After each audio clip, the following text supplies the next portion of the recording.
অবশেষে গোটা গ্রামবাসী বৃন্দ মিলে, হিন্দু মুসলিম সবাই মিলে 23শে জানুয়ারি নেতাজি সুভাষচন্দ্র বোসের জন্মদিন পালন করা হলো।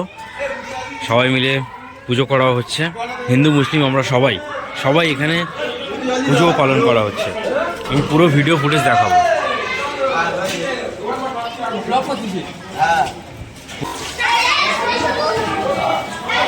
এখানে পুজো চলছে,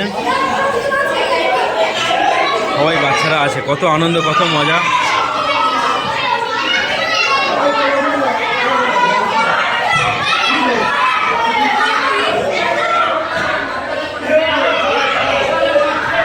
এদিকে বাচ্চাদের জন্য খিচুড়ি বানানো হচ্ছে।